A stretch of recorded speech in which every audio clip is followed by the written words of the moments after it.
내가 두려워하는 날에는 어떻게 할까?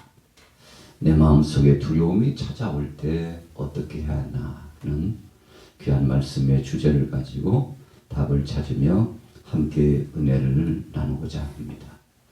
오늘 본문 말씀의 서두에 보면 믹담시다 이렇게 표현했죠. 믹담이라고 하는 것은 돌비에 새겼다. 하나님께서 지도자 모세에게 친히 그를 부르셔서 시내산에서 40일 동안 금식하며 기도하게 하셨죠. 그리고 하나님과 영적인 교제를 나누었습니다. 모세가 아버지 하나님의 마음을 알게 되었죠. 하나님께서 무엇을 원하시는지 알고 그분 뜻에 순복하고 그분 안에 나아가서 함께 교제를 나누는 중에 십계명 두 돌판을 하나님께서 친히 쓰셔서 돌비에 새기셔서 지도자 모세에게 주셨습니다. 여러분, 그 말씀은 철칙이 되었죠. 그 말씀은 우리 인생들이 살 수 있는 삶의 법칙이 되었습니다. 생활의 기본이 되었죠. 영육 간에 강건할 수 있는 비결이 바로 그 말씀에 있었습니다. 그렇다면 이 믹담이라고 표현한 것은 오늘 시편 56편의 말씀은 꼭 명심해야 될 말씀을 하나님께서 다윗에게 주셨다는 거죠. 추호도 잊어서는 안 될 명명백백 내게 유익한 말씀이 하나님께로부터 내려왔다는 아주 중대한 의미가 되는 말씀입니다. 그래서 우리가 시편 56편을 읽다 보면 우리의 마음속에 새겨진다는 거죠. 뭐가 새겨집니까? 하나님은 나와 함께 하시고 이 두려움과 이급함 속에서도 하나님은 내 편이라는 사실이 변치 않고 내 마음에 확증되고 마치 돌비에 새긴 것처럼 잘 박혀진 못처럼 여러분, 이와 같은 말씀이 나를 위로하고 평화롭게 하고 나를 인도하고 하나님 편에 온전한 삶을 살 수 있도록 해주신다는 그런 배경이 오늘 본문 시편 56편 가운데 있다는 것입니다. 자, 오늘 시편 56편은 또 다른 별명이 있습니다. 황금시다 그랬어요. 왜 황금시라고 했는가 하면 그만큼 귀중하다는 것입니다. 세상에서 물질 문명 가운데 정말 귀한 것이 무엇이 있을까 하면 그 중에서 우리가 황금을 예로 들잖아요. 왜 황금을 예로 듭니까? 바로 황금이라고 하는 것은 변치 않는다는 의미가 그 속에 포함되어 있죠. 세상의 정치, 경제, 사회, 문화, 과학, 교육, 재반 모든 분야가 이 변화무쌍한 역사가 진행되어도 그래도 그 중에도 가장 가치 있는 것이 황금이 된다는 것입니다. 종이 지폐도 수표도 어떤 문서도 그 모든 것들이 그 자리에서 중요 요소가 사라질 때가 있어요. 여러분, 그래서 환란의 때에는 사람들이 현금을 갖고 있지 않죠. 환란의 때에는 어떤 문서가 그리 중요하지 않아요. 그 모든 것들이 불타버리고 요즘처럼 컴퓨터 시스템에 의해서 전산화되는 이런 시절에는요, 참 어찌 보면 이 문명이라고 하는 것이 중요하기도 하고 또 원활하게 쓰임새 있게 쓰이기도 하지만 여러분, 이 데이터라고 하는 것이 한순간에 날아가고 또 해킹을 당할 수도 있어요. 그러면 막대한 피해가 됩니다. 여러분, 그런데 그런 환란의 때에도 예나 지금이나 가장 귀중하게 생각하는 것이 무엇입니까? 황금입니다. 그래서 오늘 56편의 말씀, 어제나 오늘이나 영원토록 변치 않고 내게 힘이 되시고 위로가 되시고 내 안에 반석 같은 역할을 해주시는 하나님의 말씀, 이 말씀이면 충분하지. 여호와 하나님이면 충분하지. 그분밖에는 내게 위로가 없지. 여러분, 이런 생각이 우리의 마음속에 자리 잡을 수 있는 귀중한 말씀이 포함되어 있다는 것입니다. 그래서 황금시라고 합니다. 자, 오늘 56편을, 시편 56편을 또 한 가지 별칭을 쓴다면 대속의 시편이다. 그렇게 추석하고 있어요. 여러분, 대속의 시편이라고 하는 것은 내 힘으로는 헤어나올 수 없는 깊은 수렁에서 어떤 강력한 그 오른팔의 손이 나를 끄집어내고 죽을 수밖에 없는 상황, 위험스럽고 위태위태한 상황에서 나를 견인해서 끌어올려서 나를 살리고 회복시켰다. 여러분, 그 의미가 바로 대속 아닙니까? 내 죄를 대신 담당하시고 십자가상에 못 박혀 죽으셔서 나를 구원하신 하나님의 사랑. 요한복음 3장 16절의 말씀처럼 하나님이 세상을 이처럼 사랑하사 독생자를 주셨으니 누구든지 저를 믿는 자마다 멸망치 않고 영생을 얻게 하려 하셨다. 여러분, 대속 아닙니까? 예수님이 내 대신 죽어 주셨어요. 마치 구약의 짐승이 피의 제사를 통해서 희생당하고 그 짐승에 안수하고 짐승을 잡아서 하나님 앞에 올렸던 그 죄인은 여러분 중죄인이라서 죽어 마땅하고 심판받아 마땅하지만 그 제물을 하나님 앞에 올려드리고 하나님께서 응답하시면 자유함을 얻게 되지 않습니까? 얼마나 마음의 평화가 찾아오는지 몰라요. 물론 일시적인 속죄입니다. 예수님이 오시기 전까지는 일시적인 속죄예요. 그러나 이 대속이라고 하는 거 대신 죽어졌고 대신 죄 문제를 속함 받을 수 있는 은총을 나타내 주셨다. 그러니까 오늘 여러분들이 시간이 있으면 더 56편을 묵상하면 좋겠습니다만 이 말씀을 읽다 보면 그래, 하나님께서 정말 내가 감당할 수 없는 큰 대가를 치르시고 그 대가가 무엇입니까? 바로 예수님을 이 땅에 보내주신 것처럼 사랑의 대가를 지불해 주신 거예요.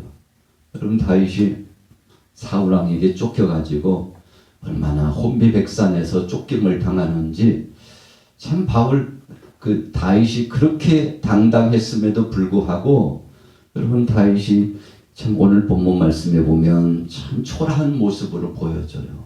그래서 오늘 시편의 말씀 서두에 보면 요낫 엘렘 르호김 그랬어요.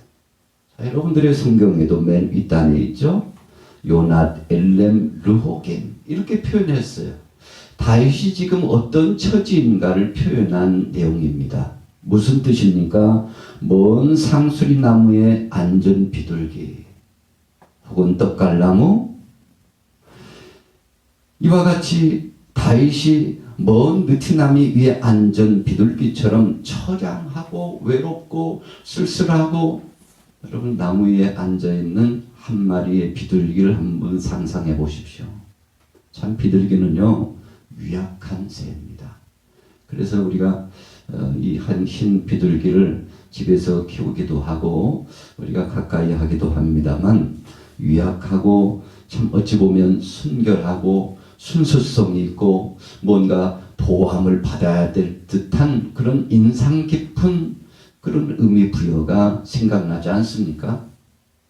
오늘 다윗의 모습이 그랬다는 거예요. 그래서 요낫 엘렘 르호김, 나무 위에 앉아있는 비둘기같이, 다윗아 너 왜 이렇게 외롭게 보여? 왜 이렇게 쓸쓸하게 보이지? 그렇게 힘든 거야? 포기할 만한 그런 상황과 위급함이 찾아온 거야? 온통 적들이 너를 대적하고 쫓아오고 있는 거야? 어떡하지? 여러분, 이와 같은 처량하고 정말 한탄스러운 탄식의 과정이 이 다윗의 모습 속에 있었다는 것입니다. 그래서 오늘 시편 기자는 특별히 다윗은 자신의 모습을 그렇게 표현하고 싶었어요. 여러분, 요낫 엘렘 르호김, 그러니까 마치 나무 위에 앉은 비둘기를 보는 때 어떤 심정입니까? 연주가들에게요 지휘자가 그렇게 요청했다는 것입니다. 이 곡을 시편 56편을 찬양으로 하나님 앞에 영광 드릴 때는 그런 기분을 가지고 악기를 연주하기를 바랍니다. 그런 기분과 그런 느낌과 그런 마음을 가지고 하나님 앞에 찬양으로 영광 돌리기를 원합니다. 이런 악단장이 지휘자가 그런 줄거리를 가지고 곡 해석을 해서 이렇게 연주해 주기를 원합니다. 이런 마음으로 갑시다. 그래서 시작과 끝까지 그런 기분을 가지고 하나님 앞에 찬양으로 영광 돌리고 무사람들에게 위로의 메시지, 소망의 메시지를 전하고자 하는 그런 열정이 담겨진 말씀이라는 것입니다. 여러분, 그래서 오늘 여러분들이 한 절 한 절의 말씀을 묵상할 때마다 이런 마음, 이런 기분과 또 이런 위로함과 주님의 함께 하시는 큰 은혜와 느낌을, 그런 감성을, 그런 체험이 있기를 예수님의 이름으로 축복합니다. 자, 그렇다면 오늘 본문 말씀의 배경은 어디에 있었던 것입니까? 사무엘상 27장 1절부터 사무엘상 28장 2절이 배경이에요. 자, 또 하나의 배경을 본다면 사무엘상 21장 10절에서 15절이 바로 배경입니다. 다윗이 사울에게 쫓겨서 블레셋으로 가죠. 가드 땅에 도착합니다.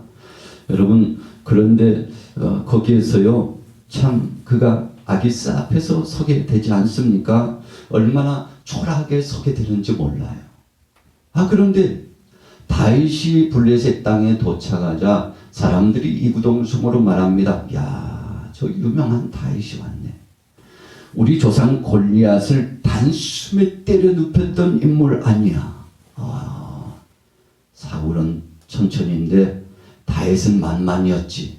그 용맹함과 그 위엄과, 야, 대단한 사람인데 그 사람이 우리 블레셋 땅에 왜 왔을까? 뭐 듣자 하니까 사울에게 쫓기고 있다던데. 그런데 왜 왔을까? 혹시 간첩처럼 들어와 가지고 우리 블레셋 땅을 탐하여 영탐해 보고 있다가 과거에 우리 조상 골리앗에게 그랬던 것처럼 우리를 치려고 하나? 여러분, 그러면서 사울은 천천히지만 다윗은 만만이었지. 여러분, 블레셋 왕 가드 왕 앞에서요, 다윗에 대해서 직고하는 것입니다. 여러분, 어떤 마음이 들었을까요? 블레셋 가드 왕이 두려운 마음이 생겼어요. 여러분, 그래서 결국은 이 블레셋 왕이 다윗을 적대적인 관계로 생각하는 마음이 들어서, 야, 큰일 났다. 저 다윗 그냥 내버려둬서는 안 되겠다. 여러분, 이런 여론이, 이런 분위기가 이끌어져 갔다는 거 아닙니까? 여러분, 그러니까 다윗이요, 야, 큰일 났구나. 내가 왜 차라리 우리나라에 머물고 또 다른 편에 가서 숨어 있을 것이지 왜 블레셋 땅에 왔을까? 하필이면 오늘 또 이런 상황의 사람들이 역사적인 사료에 의해서 나를 기억하고 있을까? 여러분, 그러니까 다윗이 블레셋 적장 골리앗을 때려 눕혔을 때 이스라엘 표현에서는 승리의 개선가요, 참 축제적인 분위기요, 감격스러운 것이었지만 블레셋 사람들에게 있어서는 엄청난 부담감입니다. 여러분, 한쪽 날개가 꺾여지고 이제는 힘도 못 쓰는 다윗이라 할지라도 다윗은요, 부담감이 있는 사람이에요. 야, 저가 왜 왔을까? 그래서 결론이 종말이 이제 마무리가 지어져 가는데 다윗을 없애야 되는 거 아니야? 여러분, 이런 분위기가 차오르는 거예요. 그래서 사무엘상 21장, 사무엘상 27장에 나타난 것처럼 여러분, 다윗이 위기감에 봉착했어요. 그러니까 그러고 있다가, 야, 이거 안 되겠다. 그래서 다윗이 자신의 자세를 취했는데, 여러분들이요, 내가 과거에 만만의 사람을 쳤던 그런 용사 장군이 아니에요. 나는 이 힘을 상실하고, 그리고 정신적으로도 이상이 생긴 참 연약하고 약한, 마치 나무 위에 앉은 비둘기 한 쌍, 그것도 철철 비를 맞고서 이제 언제 나무에서 떨어질지 모르는 초라한 인생이 되었다니까. 여러분, 말로 한다고 해서 믿어줍니까? 그래서 이 다윗이 취한 행동이 대문짝을 극적거리면서 뭔가 이상한 글자를 쓰기 시작하는 표현을 합니다. 그냥 그렇게 하면은 사람들이 믿어주지 않을 것 같으니까 입에서요 침을 질질 흘리기 시작합니다. 그것만이 아니에요. 이상한 소리를 내면서 뭔가 표현하려고 하는데 그 몸짓이며 그 행색이요, 미친 사람이에요. 사람들이 이제 소문이 나기 시작했습니다. 다윗이 미쳤대. 과거에 용장 다윗이 이제는 그 인생의 종말을 고하고 있대. 그리고는 미친 사람이 되었을 뿐만 아니라 언제 잡혀서 죽을 줄 모르는 인생이 되었대. 여러분, 다윗이 어찌 보면 참 수욕을 당하는 현장입니다. 다윗의 인생 끝난 것 같았어요. 주위 사람들이 다윗을 보고 히득거리면서 웃었을 겁니다. 야, 용장 다윗이 참 인생 오래 살고 볼 일이야. 한 사람 인생이 이렇게 나락으로 떨어질 수가 있을까? 여러분, 사람들이 다윗을 보고 수근거리고 비웃고, 다윗은요 주위 사람들에게 둘러싸여서 조롱을 당합니다. 어떤 사람들은 돌을 던졌을 거예요. 야, 다윗이 저렇게 될 줄은 누가 알았을까? 여러분, 사람들의 비웃음이 있었죠. 여러분, 이런 분위기 가운데 오늘 56편이 선포되는 것입니다. 1절에 한번 보세요. 우리 같이 읽어볼까요? 56편 1절 2절 같이 한번 읽어보겠습니다. 시작. 사람이 나를 삼키려고 종이 치며 어찌 하나이까. 내 원수가 종이 나를 삼키려 하고 나를 교만하게 치는 자들이 많사오니. 여러분, 천하의 용장 다윗이 이렇게 됐습니다. 그래서 고향 땅으로 자신의 민족과 나라로 돌아가면 거기서도 적들이 있어요. 블레셋 땅에 왔는데 이방 땅에서도 적들이 있어요. 다윗이 느낀 것은, 사면초가구나. 세상에서는 피난처가 없구나. 여러분, 우리가 2021년을 살아가면서 작년도 2020년도 그런 기분과 그런 마음이 들었잖아요. 이러다가 세상 이제 종말을 고하는 거 아니야? 이러다가 폭삭 망하는 거 아니야? 이러다가 우리 가정 파탄나는 거 아니야? 우리의 생업과 사업과 직장 이제 다 끝난 거 아니야? 여러분, 지금도요 우리가 3월을 지나면서 적지 않게 위기감이 계속 고조되고 있잖아요. 잘 될 것 같은데 아직도 희망이 보이지 않는 것을 보면, 어디도 피난처는 없어. 다윗이요, 피하려고 블레셋에 갔는데 거기서요 더 멸시를 당하고 참 침을 질질 흘리면서 미친 채 하지 않으면 살아날 소망이 없는 것처럼 보인 이 역사. 그래서 피한다고 갔는데 그곳이요 사자의 굴이었어요. 그곳이 바로 불구덩이였습니다. 간다고 갔는데 깊은 수렁에 빠졌어요. 그러니 얼마나 다윗이 몸부림치면서 순간요 하나님 앞에 위기의식을 느끼면서 기도했겠어요. 여러분, 우리 같은 때는 1시간도 좋고 2시간도 좋고 기도할 수 있죠. 그런데 지금 다윗의 기도는요 그런 여력이 아닙니다. 잠깐 몇 초 몇 분 지나지 않아서 잡혀서 차명에 처해 죽을 수도 있고, 어찌어찌 하면요 이제 다시는 나오지 못할 옥살이를 할 수도 있는 이런 위급함이에요. 그래서 시간을 다툽니다. 그때 어떤 기도를 했겠습니까? 여러분, 몸부림치면서 작지만 하나님 앞에 절규하면서 기도했을 것입니다. 하나님이 해주옵소서. 원수들이 진을 치면서 나를 해하려고 합니다. 하나님 아시지요? 아버지께서 역사하옵소서. 그러면서 하나님을 의지하고, 참 찬송할 기분 아니에요. 그런 분위기도 아닙니다. 여러분, 드러내놓고 할 수 있었겠습니까? 그러나 그의 마음속에 간절히 하나님을 찬양하고, 주님밖에 없어요. 주님이 지금 저를 도와주시지 않으면 이 위기감 속에서 죽을 수밖에 없습니다. 여러분, 마치 엘리야가 로뎀나무 밑에서 죽기를 구하고 있는 것처럼 오늘 다윗이 위급합니다. 갈멜산상에서 850대 1로 여러분 하나님 앞에서 엎드려서 간절히 청원하고 거짓 선지자들과 싸울 때 이 엘리야의 기분이 어떻겠습니까? 아무도 엘리야 편은 없어요. 우상 숭배에 빠지고 여호와 하나님을 떠나고 제단은요 얼마나 하나님 앞에 예배한 그 순간의 시절이 오래됐는지요 다 제단이 파괴됐어요.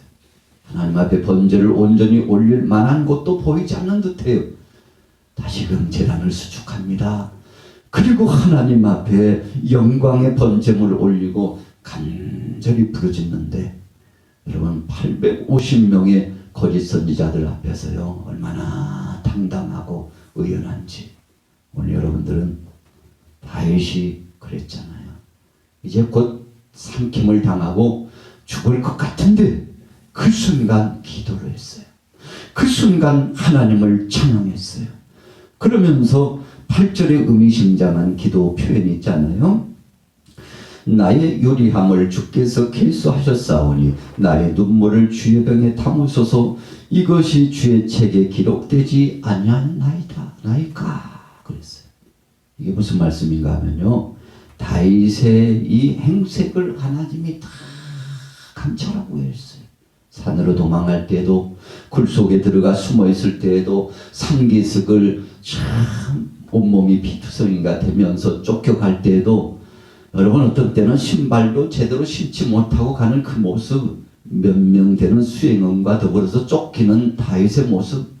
여러분 그런데 그때마다 하나님이 함께해 주셨다고 했어요. 여러분 그래서 적절한 표현이죠. 8절 후미에 주의 책에 기록하셨잖아요.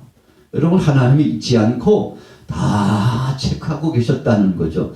여러분 그래서 다윗이 다윗 될 수밖에 없었던 그 용맹과 의연함과 온유함과 또 충성된 모습이 참 그 속에서 발동될 수 있었던 것은 전폭적으로 하나님을 의지했기 때문이죠. 그래서 9절에 내가 아뢰는 날에 내 원수들이 물러갈 것입니다.